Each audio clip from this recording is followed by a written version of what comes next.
सबको जय मसीह की। प्रभु यीशु मसीह के नाम से आपका अभिनंदन और परमेश्वर की कृपा हम लोगों के ऊपर बनी रहने पाए कि आत्मिक उन्नति की नींव मसीही जीवन के विषय में और भी हम आगे अध्ययन कर सकेंगे और परमेश्वर हमसे बातें करे, परमेश्वर हमें सिखाए। अब तक आपने बहुत सारे शिक्षा को इसमें से प्राप्त किया होगा। उसमें से एक शिक्षा जो सेवकाई के जीवन के विषय में है, उसके विषय में मैं चर्चा करूंगा। उसके विषय में मैं आपको बताना चाहूंगा कि सेवकाई का जीवन मसीही जीवन का एक भाग है और ये हमारे आत्मिक उन्नति का कैसे एक नींव है। सेवकाई में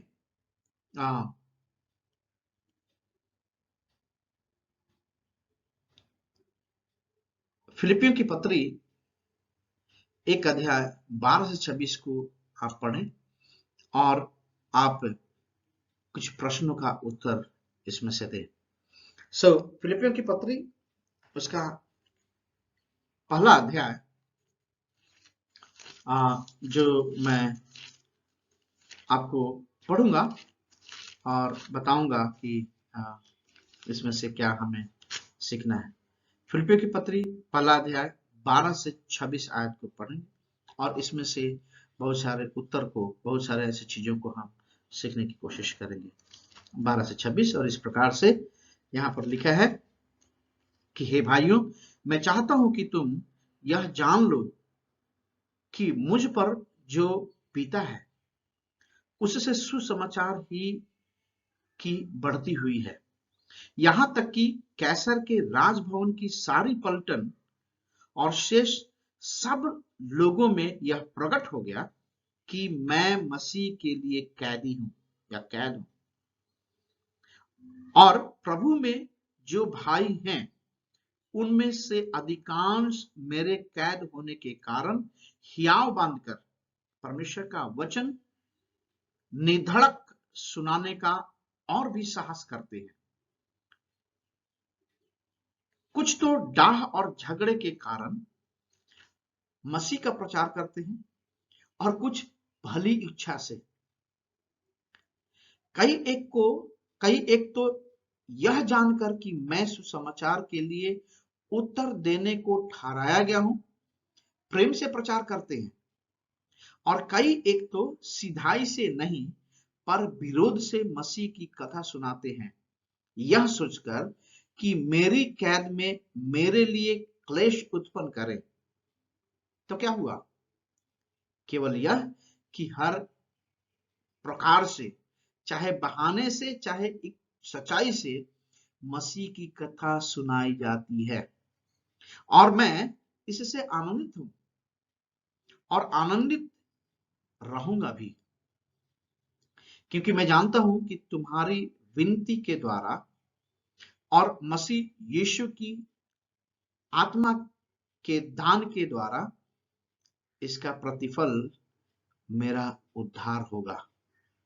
मैं तो यही हार्दिक लालसा और आशा रखता हूं कि मैं किसी बात में लज्जित न हूं, पर जैसे मेरे प्रबल साहस के कारण मसीह की बढ़ाई मेरी देह के द्वारा सदा होती रही है, वैसे ही अब भी हो, चाहे मैं जीवित रहूं या मर जाऊं।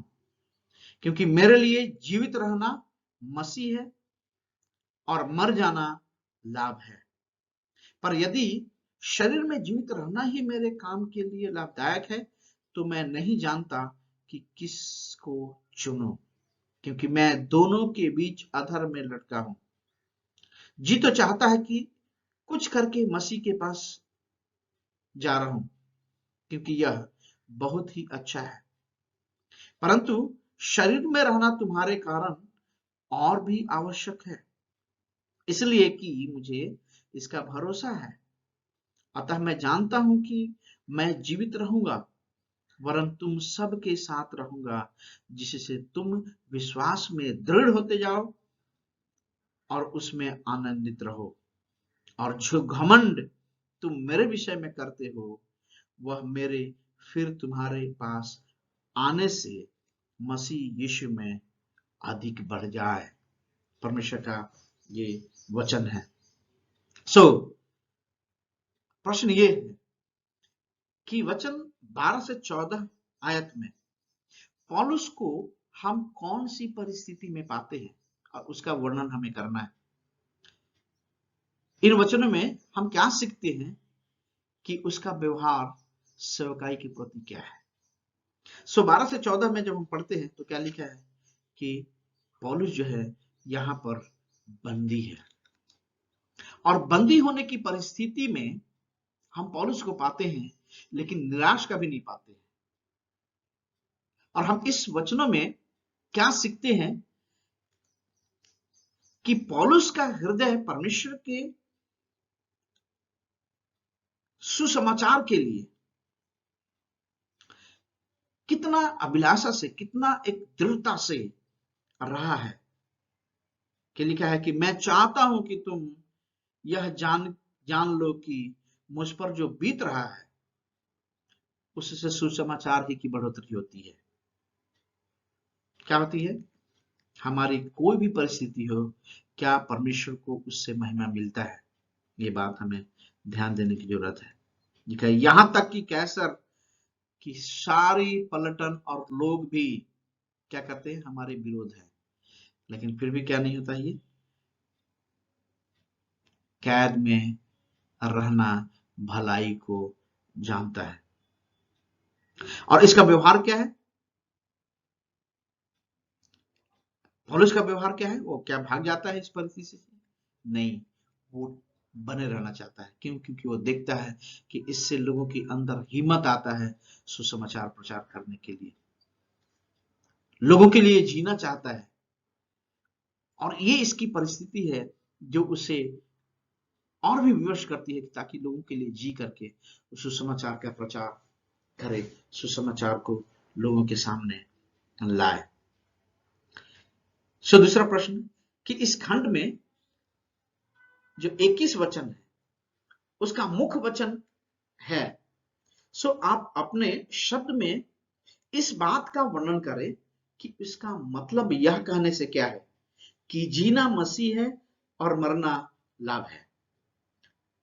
और ये वचन 21 आयत में मैंने पढ़ के भी आपको सुना है, लेकिन फिर भी पढ़ता हूं। क्योंकि मेरे लिए जीवित रहना मसीह है और मर जाना लाभ है। इसका मतलब क्या है? इसका अर्थ क्या है? मेरे लिए जीना मसीह है और मर जाना लाभ है।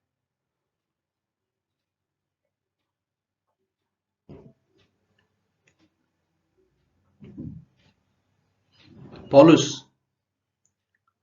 अपने जीवन को बहुमूल्य जानता है और इस बात को भी जानता है कि जब वो जी रहा है, वो किसके लिए जी रहा है? मसीह के लिए जी रहा है। एक जगह में लिखा है कि अब से मैं नहीं वरन मसीह मुझ में है, मैंने मसीह को पहन लिया है। पौलुस जो है जब इस पृथ्वी पर जीवित है तो किस बात के लिए जीवित है? ताकि मसीह प्रकट हो, मसीह दिखाई दे, मसीह की बातें, मसीह जो कहना चाहता है, जो मसीह उद्धार लोगों को देना चाहता है, पवित्र आत्मा जो लोगों को देना चाहता है, लोगों को चंगाई देना चाहता है, आश्वासन देना चाहता है, वो हमेशा होते रहे। अगर उस बात के लिए ये जी रहा है तो लिख कह रहा है कि मैं मसीह के लिए जी रहा हूं, क्योंकि मसीह मुझ में होकर के बातें करता है, जीता है। मरना लाभ है। क्यों? क्यों लाभ है? क्योंकि इसके पहले के आयत में या बाद के आयत में इस प्रकार से लिखा है कि ये अच्छा है कि मैं मसीह के साथ रहूं, और हाँ, इसलिए कि इसका भरोसा है कि अतः मैं जानता हूं कि जीवित रहूंगा वरन तुम सबके साथ रहूंगा कि तुम विश्वास में दृढ़ होते जाओगे और आनंदित हो जाओगे। ठीक है। और इस प्रकार से जी तो चाहता है कि कुछ करके मसीह के पास जा रहा हूं, क्योंकि यह बहुत ही अच्छा है। क्या है? मसीह के साथ रहना बहुत ही अच्छा है। इस बात को पौलुस कहते हैं। मेरे लिए लाभ, मरना लाभ क्यों होगा? मरना लाभ क्यों होगा? क्योंकि मसीह के साथ मैं रहूंगा, और उससे उत्तम और भी कोई चीज नहीं है कि हम मसीह के साथ रहें।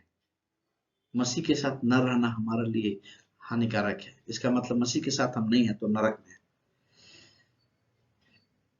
सो पृथ्वी पर हमारा मरना हमारे जीवन के लिए लाभ है। क्यों?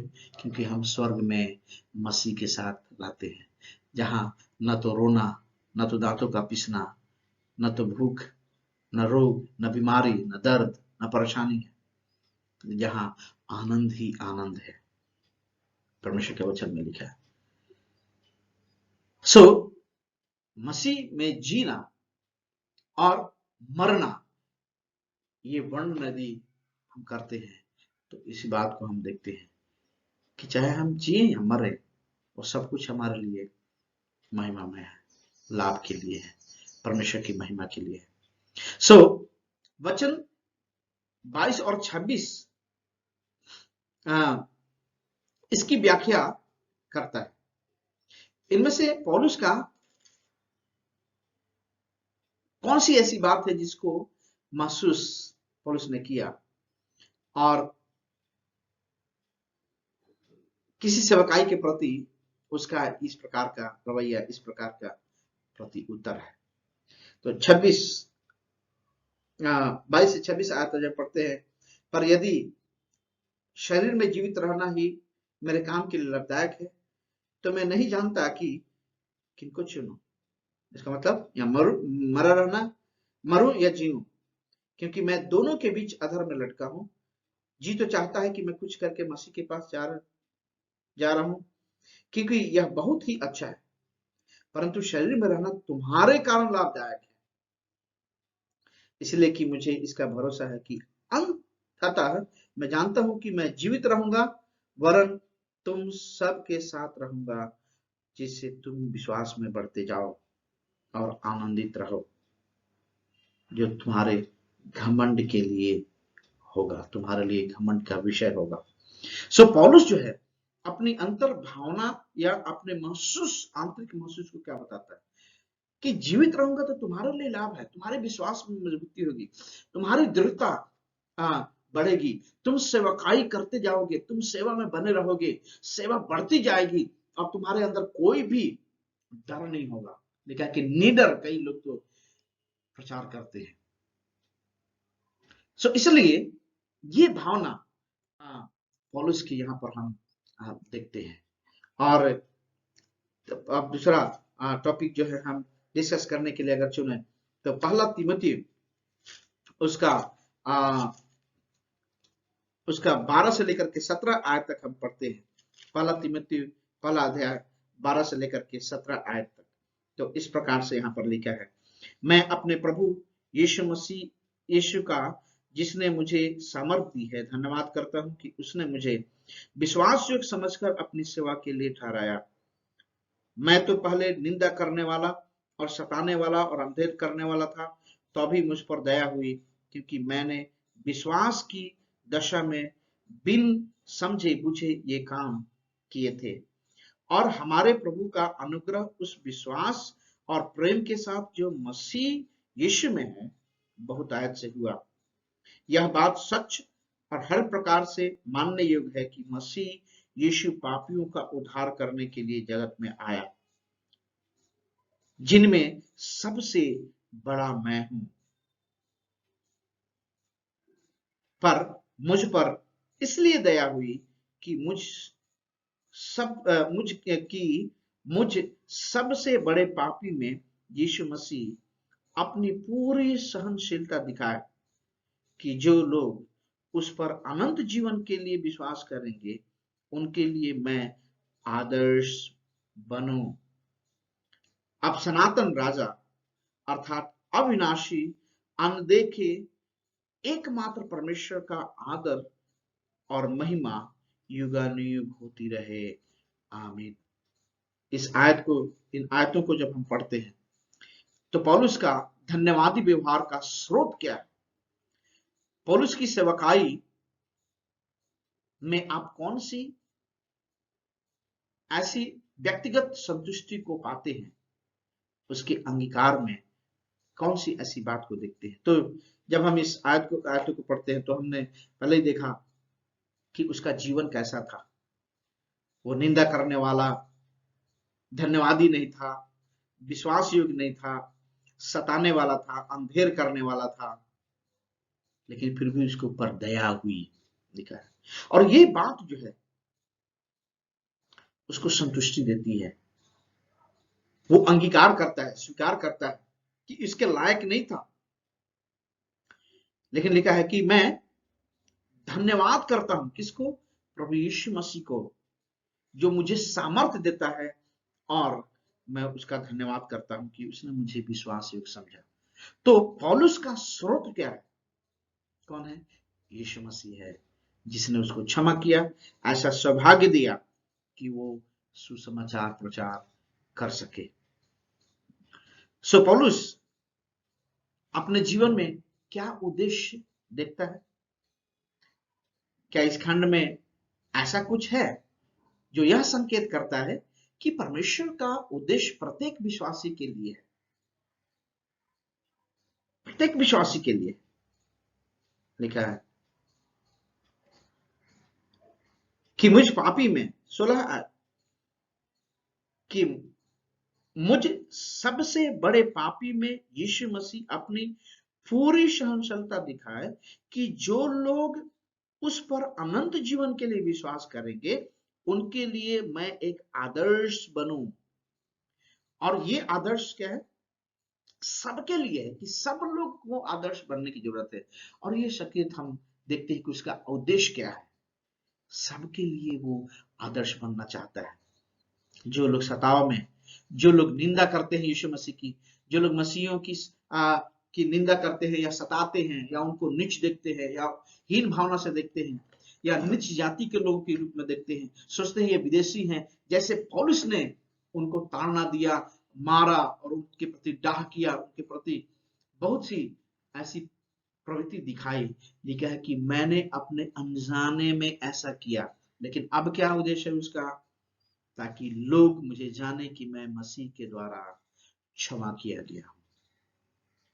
मसीह ने मुझे क्षमा कर दिया है, मसीह का चुना हुआ मैं दास बन गया हूं। मैं सबसे बड़ा पापी था, लेकिन उन सबसे बड़े पापी में परमेश्वर ने मेरे ऊपर अनुग्रह किया। और ये उद्देश्य है उसका कि सबके लिए वो नमूना बने। हमें एक क्षण के लिए रुकना है और अपने जीवन में अपने विचारों को देखें कि आपके जीवन तथा आपकी सेवकाई के लिए क्या है। इससे आप अपने जीवन में पौलुस के व्यवहार से कैसे तुलना करते हैं? आपका जीवन पौलुस के जीवन से अगर तुलना किया जाए तो कैसा जीवन है? क्या परमेश्वर से विरोध करने वाला, परमेश्वर के लोगों से बलवा विरोध करने वाला, हे दृष्टि से देखने वाला, उन्हें ताड़ना देने वाला, सताने वाला है? क्या आपका जीवन प्रभु यीशु मसीह के अनुग्रह के द्वारा क्षमा किया गया जीवन है? ये आप जान सकते हैं।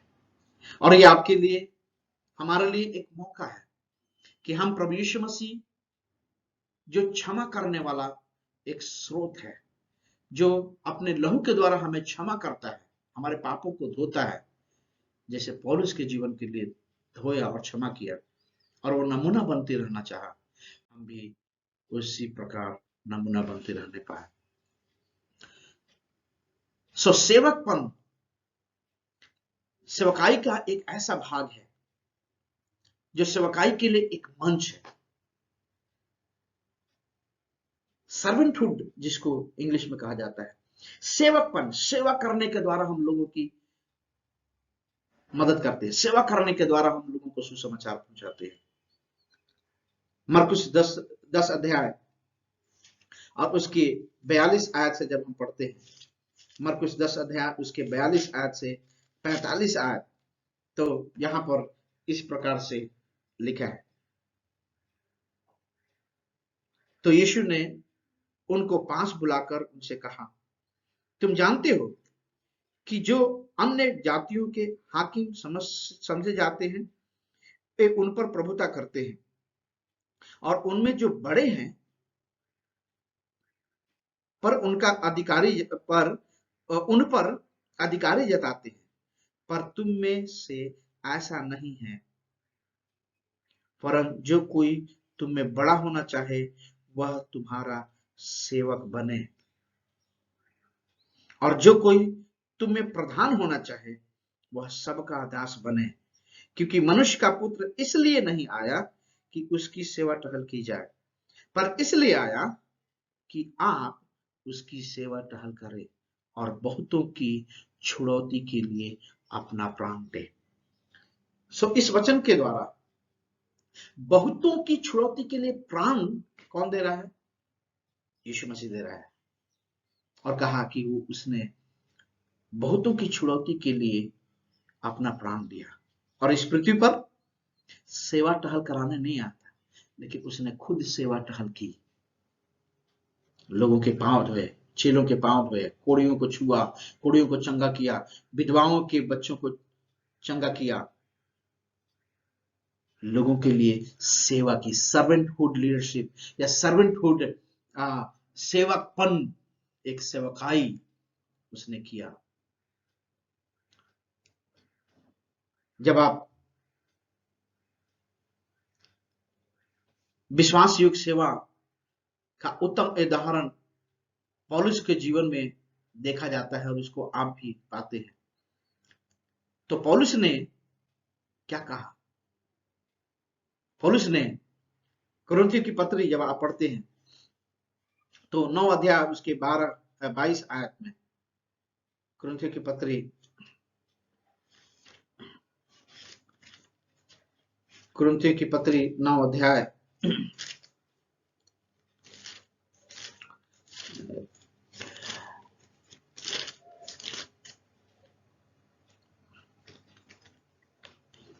पहला कुरिन्थियों की पत्री 9 अध्याय उसका 22 आयत लिखा है, मैं निर्बलों के लिए निर्बल सा बना कि निर्बलों को खींच लाऊं, मैं सब मनुष्यों के लिए सब कुछ बना कि किसी न किसी रीति से कई एक का उद्धार कराऊं।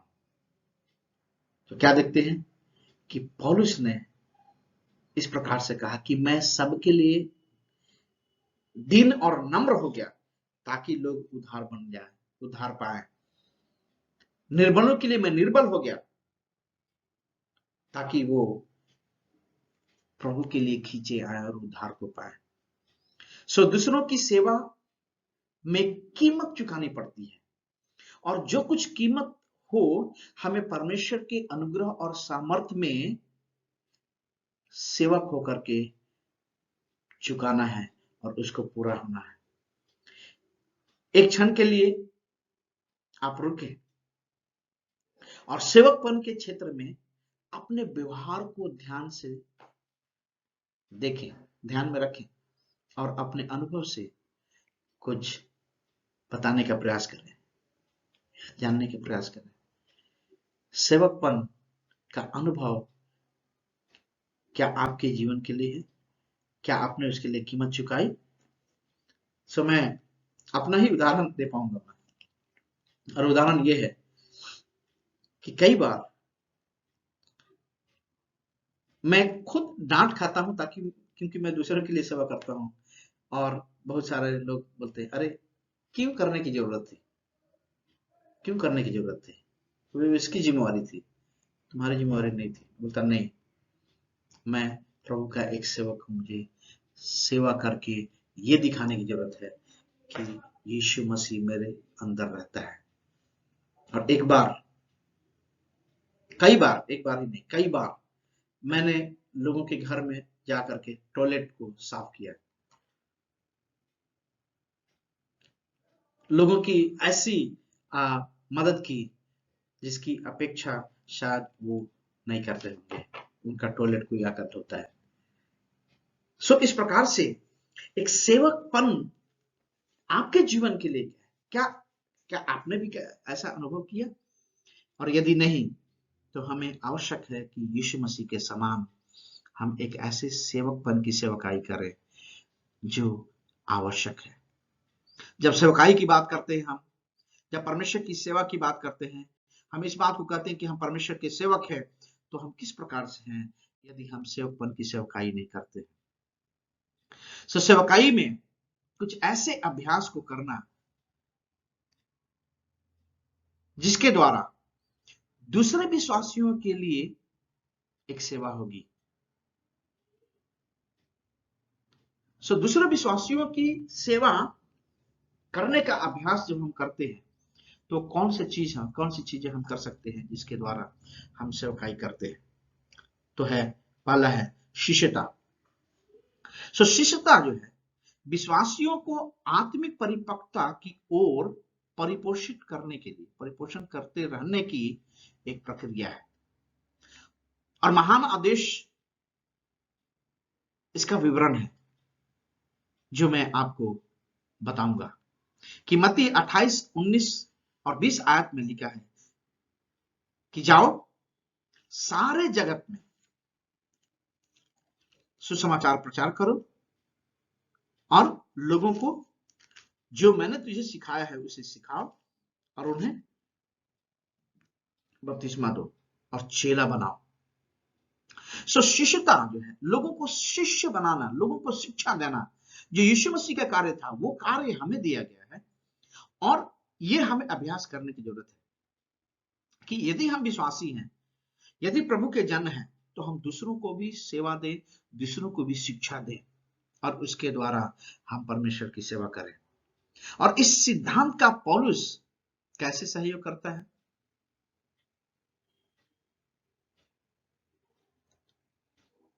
इस सिद्धांत का सहयोग जो है पौलुस जो है अपने जीवन में क्या करता है? शिक्षा देने में लगे रहता है। इसलिए दूसरा तीमुथियुस 2 अध्याय उसके 2 आयत में हमेशा ये पढ़ा जाता है कि किस प्रकार से दूसरा तीमुथियुस 2 का 2 और इस प्रकार से लिखा है, और जो बातें तूने बहुत से गवाहों के सामने मुझसे सुनी है, उन्हें विश्वासी मनुष्यों को सौंप दे जो दूसरों को सिखाने के योग्य हो। ये यीशु मसीह का सिद्धांत है जिसको पौलुस ने अपने जीवन में सिद्धांत के रूप में बना दिया। और क्या किया? अपने चेले तीमुथियुस को सिखाया कि जो बातें मैंने तुझे सिखाई है, शिक्षा दी है, शिष्यता दी है, वो शिष्यता दूसरों को दो ताकि वो भी दूसरों को दे सके। सो मल्टीप्लिकेशन जो है, शिष्यता का मल्टीप्लिकेशन जो है कार्य आपके शिक्षा के सेवकाई के द्वारा होते रहता है। दूसरा कैसे सेवकाई कर सकते हैं? संगति। संगति यह सबसे भिन्न बताया गया है। एक दूसरे के लिए एक नए नियम में यह आज्ञा दी गई है कि जो हमने पहले भाग में सीखा है वही, यह एक सांकेतिक रूप में कि बपतिस्मा को व्यक्त करता है, जिसका मतलब है परिवार और देह से जो महान आदेश में है। क्या बताया गया? संगति कैसे? बपतिस्मा लेना, जाओ और बपतिस्मा दो। और बपतिस्मा देना क्या है? इस बात को व्यक्त करता है कि वो क्या है? परिवार का एक अंग हो गया है, आपके परिवार का एक अंग हो गया है। और जब आपके परिवार का एक अंग हो जाता है तो आप उसको छोड़ नहीं सकते। किसी न किसी रीति से आप उसकी मदद करते हैं, वो आपके देह और आपके परिवार का एक अंग हो जाता है। परमेश्वर के वचन में दूसरी जगह लिखा है कि हम सब मसीह की देह है। और हम सब मसीह की देह है, इसका मतलब हम क्या है? एक दूसरे के समान एक देह है जो मसीह में पिरोए गए हैं, मसीह में बनाए गए हैं। और महानिदेश क्या बताता है? जाओ और लोगों को बपतिस्मा दो। ये संगति जो है, बपतिस्मा देना एक संगति है जहां पर जाकर के आप लोगों को परिवार का अंग बनाते हैं। और जब परिवार का अंग आप बनाते हैं तो क्या करते हैं? एक संगति होती है, प्रार्थना होती है, दुआ होती है, वहां पर प्रभु भोज होता है, वहां पर आप किसी न किसी रीति से और हर एक प्रकार से अपने बातों को प्रकट करते हैं, सीखते और सिखाते हैं। बपतिस्मा जो है नए नियम में एक आज्ञा है जो सेवकाई का एक भाग है। और परिवार और देह के रूप में लोगों को होना आवश्यक है, क्योंकि आप किसी को जन्म देकर के यूं ही छोड़ नहीं सकते। वो आपके अंग, आपकी संगति का भागी होना चाहिए, आपके दुख सुख का भागी होना चाहिए, दुख सुख में साथ देने वाला व्यक्ति होना चाहिए। अविश्वासियों के प्रति सेवकाई करना, वो सेवकाई क्या है? अविश्वासियों की सेवकाई करना, इसका मतलब गवाही या प्रचार। अविश्वासियों के प्रति हम कैसे सेवकाई कर सकते हैं? अपनी गवाही को बताने के द्वारा हम उनकी मदद कर सकते हैं, ताकि वो भी जाने कि हमारा प्रभु यीशु मसीह मेरा उद्धार किया है, उनका भी उद्धार कर सकता है। प्रचार या प्रसार इस बात का करना कि यीशु मसीह ही प्रभु है। इस पृथ्वी पर और आसमान में और समुद्र में कोई ऐसा नाम नहीं दिया गया, ये लोगों को बताना कि जैसे हम परमेश्वर के बच्चे हैं तथा हम इन दुष्ट युग में रहते हैं, तो हमें किस प्रकार का जीवन जीना चाहिए, वो हर एक लोगों को जानने की आवश्यकता है। क्योंकि हर एक लोग किसी न किसी रीति से इस बात को देखते हैं कि वो ऐसे परिस्थिति में जी रहे हैं, ऐसे समस्याओं में जी रहे हैं, ऐसे युग में जी रहे हैं। लोग कहते हैं कल युग आ गया, ऐसे युग में जी रहे हैं जहां पर हर एक प्रकार की शारीरिक मानसिक प्रताड़ना है, चाहे किसी भी रीति से हो। घर से लेकर के पॉलिटिक्स तक हर एक स्थान में लोग ऐसी परिस्थिति में जीते हैं जहां पर अपना खुद का जीवन जीना एक कौशलता है, और वो जीवन मसीह में पाया जाता है। फिलिपियों की पत्री उसके दूसरे अध्याय उसकी 15 आयत में इस प्रकार से लिखा है।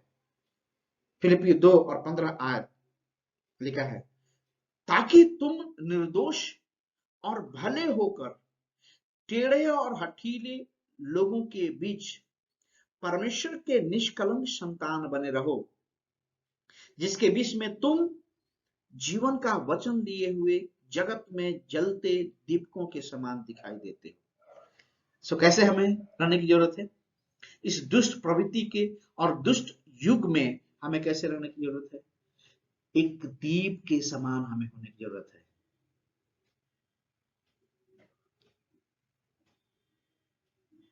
दीप के समान, दीप जलते हुए दीप के समान, एक ऐसा निर्दोष और भोले होकर के हमें इस संसार में जो टेढ़े और हर एक प्रकार के क्रूरता के साथ रहने वाले लोगों के बीच में हमें निष्कलंक परमेश्वर की संतान बने रहना है। और ये हमसे अपेक्षा की जाती है कि जब हम सेवा करते हैं हम ऐसे ही रहे। क्या आप महसूस करते हैं कि सबसे उत्तम तरीका क्या है? कौन से ऐसे तरीके हैं जो उत्तम है, जो आपके प्रभावित क्षेत्र में सुसमाचार बांटने का है? कौन से ऐसे उत्तम तरीका है?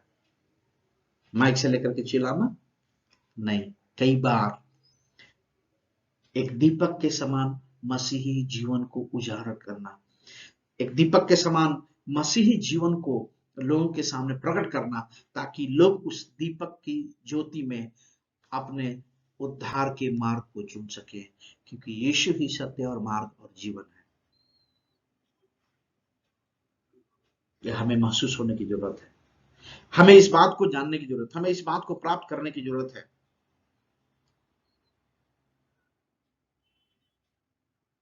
अपने कार्यों को अवलोकन हमें करने की जरूरत है कि ऐसे क्षेत्र में, अपने कार्य के इस क्षेत्र में क्या हम कर रहे हैं, क्या होने की जरूरत है। क्या हमारे अंदर भी ऐसी बातें हैं जो सुसमाचार और प्रचार के लिए, लोगों के लिए पेश है।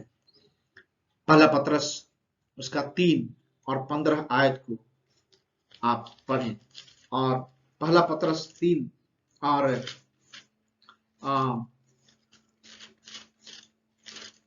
3 और 15 आयत को जब आप पढ़ते हैं तो इस प्रकार से यहां पर लिखा है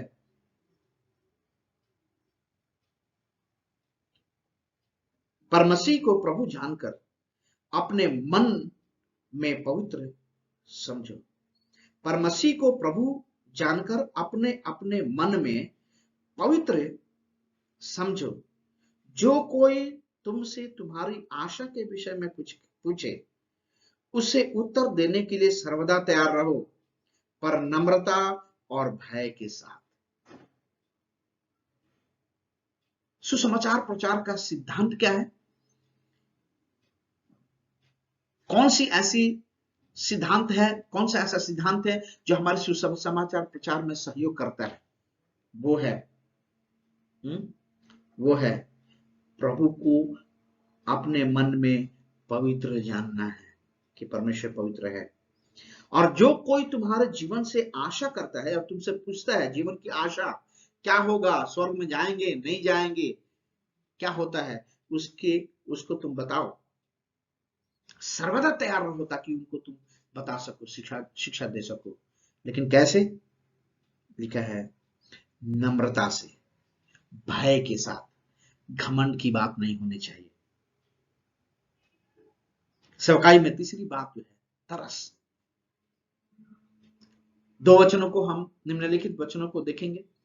यीशु मसीह के कार्य प्रणाली को जानेंगे कि यीशु मसीह किस प्रकार से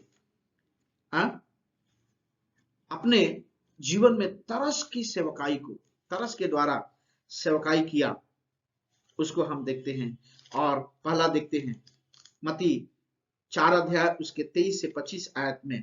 4 अध्याय 23 से 25 आयत में इस प्रकार से लिखा है कि यीशु सारे गलील में फिरता हुआ उन आराधनालयों में उपदेश करता और राज का सुसमाचार प्रचार करता और लोगों की हर एक प्रकार की बीमारी, दुर्बलता को दूर करता रहा।